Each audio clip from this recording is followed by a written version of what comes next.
Son of rich movie की शुरुआत में ग्रीशा नाम के लड़के को दिखाते हैं जो रशिया के अमीर बाप का एक बिगड़ा हुआ बेटा है। और जैसा हम उसको सर्टिफिकेट दे चुके हैं वो बिल्कुल वैसा ही है। ना तो कोई ढंग का काम करता है और ना ही अच्छे से बिहेव करता है। वो दिन रात पार्टी और शराब में डूबा हुआ एक प्ले बॉय है। एक रात वो एक लड़की को ड्रॉप करने के बहाने उससे इंटीमेट होने की कोशिश करता है और जब वो लड़की इनकार कर देती है तो वो उसको धक्का दे देता है। फिर ओवर स्पीडिंग के लिए पुलिस उसे पकड़ लेती है। वो इंस्पेक्टर सेमनो को घूस देकर मामला निपटाना चाहता है, लेकिन सोमनो ड्यूटी का पक्का होता है और पैसे नहीं लेता। वो गाड़ी के आगे आता है, लेकिन ग्रीशा नशे में सेमनो को घसीटता हुआ चला जाता है। अगले सीन में ग्रीशा के पिता पावेल उसकी बेल देने जाते हैं तो पता चलता है कि ग्रीशा लॉकअप में भी शराब मांग रहा है। अब पुलिस चीफ पावेल को वार्न करता है कि आपके बेटे ने पिछले 1 महीने में पब्लिक प्रॉपर्टी का लाखों में नुकसान पहुंचाया है, उसकी भरपाई कर दीजिए। और वैसे बताऊं आपको, आज तो वो हद पार कर गया। उसने एक इंस्पेक्टर को घायल करके उसको हॉस्पिटल पहुंचा दिया है। फिर नुकसान की भरपाई और हॉस्पिटल के बिल्स चुकाकर पावेल ग्रीशा को खूब डांटता है कि अगर आगे से ऐसी हरकत की तो मैं तुम्हें घर से निकाल दूंगा। पर ग्रीशा को लगता है कि जो बादल गरजते हैं वो बरसते नहीं,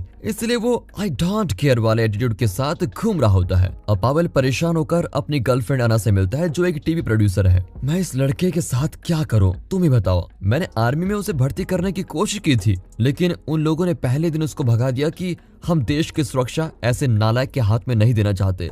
अब अना ये सुनकर अपने एक दोस्त का जिक्र करती है जिसके साथ वो हॉरर मूवीज में काम करती थी। उसके मेथड्स बहुत अलग लेकिन असरदार होते हैं। फिर दोनों अना के फ्रेंड लेव के घर पर जाते हैं जो हॉन्टेड हाउस जैसा दिखता है। लेव फांसी पर लटका होता है, लेकिन सब नकली है। दरअसल वो इस तरह के खास स्पेशल इफेक्ट्स पर ही काम कर रहा होता है जिन्हें हॉरर मूवीज में यूज किया जाता है। फिर वो पावेल को अपने एक क्लाइंट के बारे में बताता है जो चेन स्मोकर था। स्मोकिंग की आदत रुकवाने के लिए लेव ने उसकी उंगली काटने की ट्रिक बनाई थी। पर ये सब देखकर पावेल घबराकर भागने लगता है, पर अना उसे कन्विंस करती है कि लेव ने ग्रीशा के लिए कुछ और ही प्लान किया है। इसके कई दिन बाद ग्रीशा एक क्लब से बाहर आता है तो उसकी गाड़ी को एक टो ट्रक ले जा रहा होता है। अब ग्रीशा ट्रक का पीछा करता है, लेकिन उसे अचानक एक गोली लगती है और वो बेहोश। कई घंटों बाद एक तबीले में उसको होश आता है। उसने बड़े अजीब कपड़े पहने होते हैं और एक लड़का जिसका नाम चेको है वो कहता है कि जल्दी घोड़ों पर जीन बिछा दो वरना मालिक गुस्सा होंगे। अब इससे पहले कि ग्रीशा को कुछ समझ आता और वो समझने की कोशिश करता, उसका सरदार जिसका नाम माइकल है वो ग्रीशा को घसीट कर लेके जाता है और लात मारने लगता है कि मेरे ऑर्डर को फॉलो क्यों नहीं किया। तभी जिम्मेदार डिमित्री और उसका बेटा एलेक्स वहां पर आते हैं। वे माइकल को एक चाबुक पकड़ा देते हैं जिससे वह ग्रीशा को मारता है।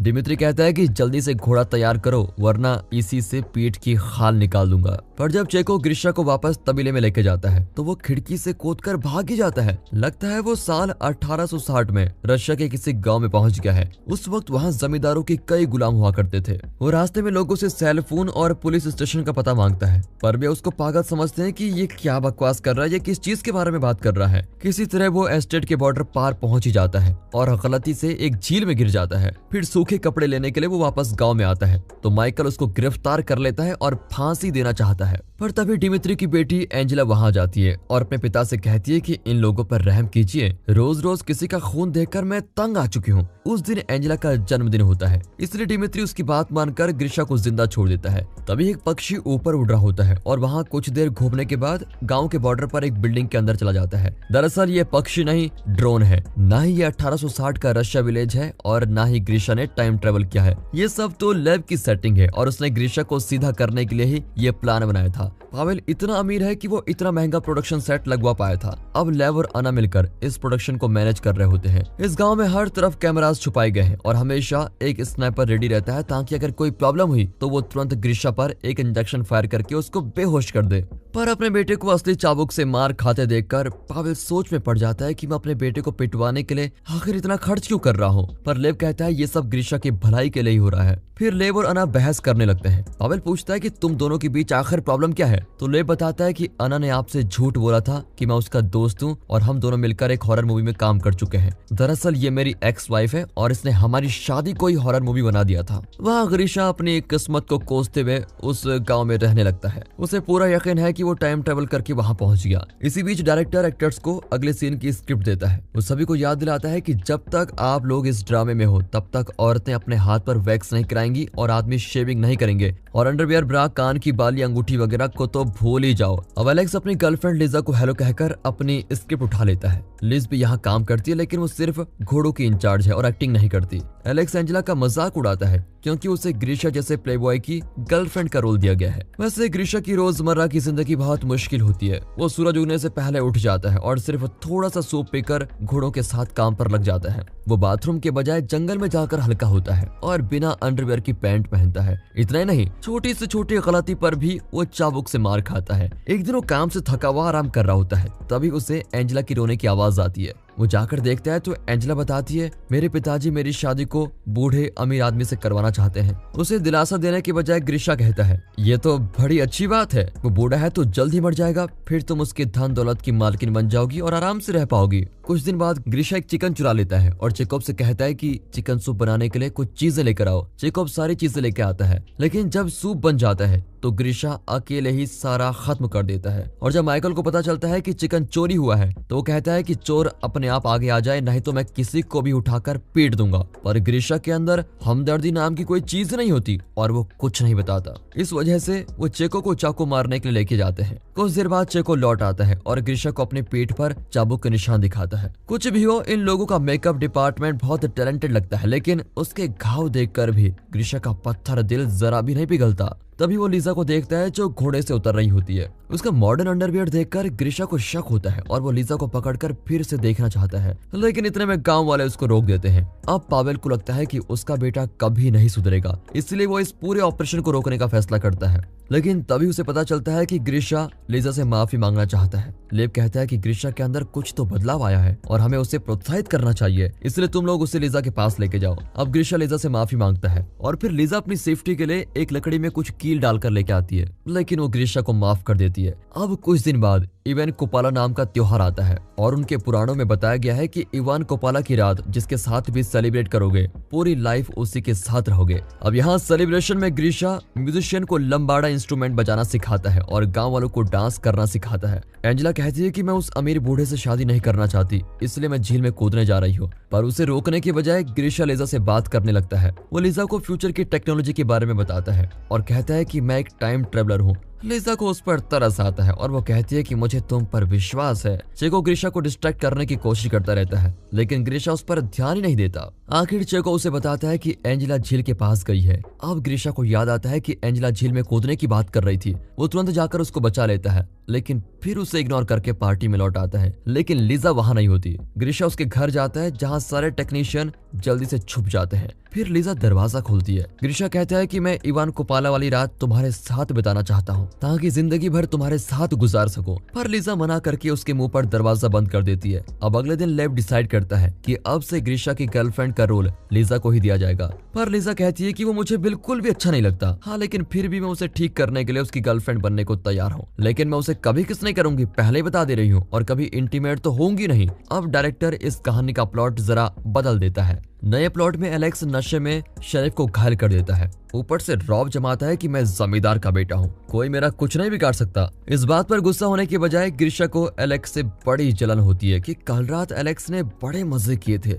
लेकिन जब डिमित्री कहता है कि मेरे बेटे की जगह पर तुम सजा भुगतोगे तो ग्रीशा गुस्से से लाल हो जाता है और मना कर देता है। पर डिमित्री उसे आजादी और अच्छे खाने का लालच देता है तो ग्रीशा मान जाता है। इस बार वो अपना खाना चेको के साथ शेयर करता है। यहाँ लेव और अना के बीच थोड़े झगड़े कम हो जाते हैं। अब पावेल डरने लगता है कि कहीं अना दोबारा लेव से प्यार न करने लग जाए, पर लेव कहता है कि वो सिर्फ तुमसे प्यार करती है। ये सुनकर पावेल चौंक जाता है क्योंकि वो अपनी और अना की रिलेशनशिप को प्यार नहीं समझता। यहाँ ग्रीशा को 24 बार चाबुक से पीटा जाता है। पावेल स्क्रीन पर ये जुल्म देख नहीं सकता और बाहर चला जाता है। अना जाकर उसको दिलासा देती है कि लेब के मेथड हमेशा सक्सेसफुल होते हैं, उसी के मेथड से मेरी स्मोकिंग की आदत टूट गई। यहाँ ग्रीशा अपनी सजा भुगतने के बाद अपनी आजादी के कागजात लेने डिमित्री के घर जाता है। डिमित्री कहीं बाहर गया होता है और एलेक्स घर पर होता है। वो ग्रीशा को आजाद करने के बजाय उसे धक्का देकर लात मारता है और कहता है कि तुम कितने बुद्धू हो, हम तुम्हें आजाद नहीं करेंगे। अब ग्रीशा गुस्से में आकर अपनी मुट्ठी कस लेता है, लेकिन बिना कुछ किए घर से बाहर चला जाता है। ये देखकर लेब को भी थोड़ा मायूसपन होता है। इसके बाद ग्रीशा तबेले में काम करने लगता है और लिजा के साथ ज्यादा वक्त बिताता है। अब एक दिन दोनों एक पक्षी को देखते हैं जो बड़े ही अजीब तरीके से उड़ रहा होता है। दरअसल ये ड्रोन है जो अपना कंट्रोल खो चुका है। प्रोड्यूसर्स स्नाइपर्स को तैयार रखते हैं कि अगर ड्रोन गिर गया तो वे ग्रीशा को बेहोश कर देंगे, लेकिन इतने में लिजा ग्रीशा को डिस्ट्रैक्ट करते हुए कहती है, मैं बचपन से इस पक्षी को देख रही हूँ और मुझे लगता है कि ये मेरा गार्डियन एंजल है। और तभी टेक्नीशियन ड्रोन को फिर से अपने कंट्रोल में कर लेते हैं। इस वजह से ग्रीशा को कोई शक नहीं होता। दूसरी ओर एलेक्स और एंजेला दोनों परेशान होते हैं। अब एंजेला को जलन होती है कि उसका रोल लिजा को मिल गया है और एलेक्स अपनी गर्लफ्रेंड लिजा को दूसरे लड़के के साथ देख नहीं सकता। अब एंजेला और एलेक्स इंटीमेट होते जाते हैं और लिजा और ग्रीशा उनको देख लेते हैं। ग्रीशा चौंक जाता है कि क्या ये दोनों असली भाई बहन नहीं है। अब ये देखकर लेव उन दोनों को ही काम से निकाल देता है। अपने बॉयफ्रेंड एलेक्स को एंजेला के साथ देखकर लिजा बहुत दुखी होती है। उसका मूड ठीक करने के लिए ग्रीशा तबेले को कैंडल से सजाता है और उसके लिए एक स्पेशल डिनर बनाता है। फिर दोनों मिलकर खाते हैं और तारों के नीचे बैठकर मस्त बातें करते हैं। ग्रीशा कहता है कि अगर मैं आजाद होता हूँ तो तुमसे शादी कर लूंगा। दरअसल जब एलेक्स ने मुझे आजाद करने के बजाय मेरा अपमान किया तो मैं उसको पीटना चाहता था, लेकिन मुझे उसके अंदर अपना पास्ट दिखाई दिया, इसलिए मैं बिना कुछ कहे वहां से चला आया। लिजा समझ जाती है कि ग्रीशा को अपनी गलती का एहसास हो गया है और वो ग्रीशा को किस करती है। यहाँ असली दुनिया में एंजेला एक फेमस टॉक शो में बताती है कि ग्रीशा को किडनैप कर लिया गया है और उसे टॉर्चर करके कुछ लोग मजे ले रहे हैं। पुलिस भी न्यूज में बताती है कि वे इस केस की जांच कर रहे हैं। इस पर पावेल डर के मारे इस प्रोजेक्ट को खत्म करना चाहता है, लेकिन लेव उसे समझाता है कि देखो घबराओ मत, ग्रीशा को अपनी काबिलियत दिखाने का वक्त दो। ग्रीशा की काबिलियत को बाहर लाने के लिए लेव कुछ मंगोल्स को गांव में भेज देता है जो गांव पर हमला करने की एक्टिंग करते हैं। यहाँ ग्रीशा और लिजा साथ साथ होते हैं। लिजा कहती है कि अगर किसी वजह से हम लोग अलग हो गए तब भी तुम्हारे लिए मेरी फीलिंग्स हमेशा सच्ची रहेंगी। तभी चेको आकर बताता है कि मंगोल्स ने गांव पर हमला कर दिया है। इस पर ग्रीशा कहता है कि हमें दूसरी तरफ से निकलना चाहिए।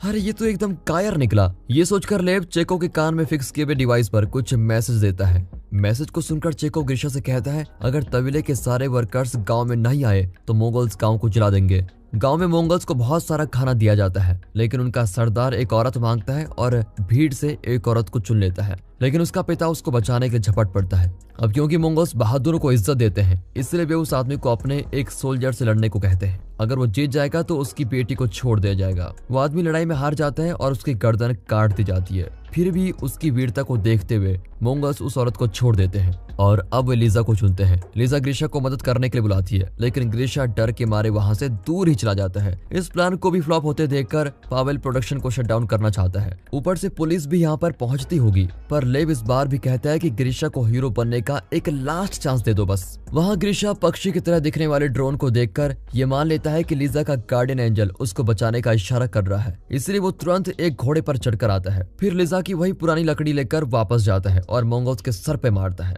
फिर वो लिजा को लेकर वहां से निकल जाता है। उसके बाद पुलिस सेट पर पहुंचती है, लेकिन ग्रीशा की गैर हाजिरी में पावेल, लेव और अना पुलिस से झूठ बोलते हैं कि हम तो सिर्फ एक मूवी शूट कर रहे थे, और फिर पुलिस ऑफिसर्स उनकी बात पर विश्वास करके वहां से चले ही जाते हैं। वहाँ ग्रीशा और लिजा एस्टेट बॉर्डर से बाहर चले जाते हैं, जहाँ पर एक पेट्रोल बंक होता है। उसको देखकर ग्रीशा कंफ्यूज हो जाता है। फिर लिजा उसको सब कुछ बताने जाती है, लेकिन तभी एक स्नाइपर ग्रीशा पर शूट करता है और वो बेहोश। जब उसे होश आता है तो वो हॉस्पिटल में होता है। फिर पावेल उसे बताता है कि एक कार एक्सीडेंट के बाद तुम 3 महीने कोमा में थे। ग्रीशा उसे उस गांव और लिजा के बारे में पूछता है तो पावेल कहता है कि जरूर तुमने कोई सपना देखा होगा। ग्रीशा फिर से पार्टी वगैरह में जाने की कोशिश करता है, लेकिन अब उसे वैसा लाइफस्टाइल ठीक नहीं लगता। यहाँ तक कि वो इंस्पेक्टर सोमनो को अपनी कार भी गिफ्ट कर देता है, क्योंकि उसी की वजह से सोमनो को बहुत तकलीफ पहुंची थी। एक शाम क्लब में वो एलेक्स और एंजेला को देखता है और लिजा के बारे में पूछता है, लेकिन वो ग्रीशा को पहचाने से इनकार कर देते हैं। ग्रीशा उन्हें कंफ्यूज करने के लिए माफी मांगता है और लगता है वो खुद से हार मान चुका है। एलेक्स और एंजेला उस पर तरस खाकर उसे थोड़ी इन्फॉर्मेशन दे ही देते हैं। अगले दिन वे ग्रीशा को एक जगह पे लेके जाते हैं, जहाँ से लेव की प्रोडक्शन कंपनी ने घोड़े रेंट किए थे और लिजा भी यहीं पर काम करती है। लिजा को देखते ही ग्रीशा उसके पास जाकर पूछता है, क्या मेरे लिए तुम्हारी फीलिंग्स अभी भी सच्ची हैं? वो हाँ में जवाब देती है। फिर दोनों किस करते हैं और एक नई रिलेशनशिप शुरू होती है। कुछ दिन बाद पावेल और अना की शादी होती है और ग्रीशा लिजा को शादी में लेके जाता है। वो अपने पिता से कहता है कि मुझे इस पागलपंती वाले प्रोजेक्ट में डालने के लिए थैंक यू। उस प्रोजेक्ट की वजह से मैं एक अच्छा इंसान बन पाया हूँ। ये प्रोजेक्ट अब बहुत ही फेमस हो जाता है और कई अमीर बापों के बिगड़े हुए बच्चे इस प्रोजेक्ट से गुजरते हैं और ग्रीशा उन्हें सुधारने में मदद करता है। और दोस्तों, इसी के साथ ये मूवी यहाँ पर खत्म होती है।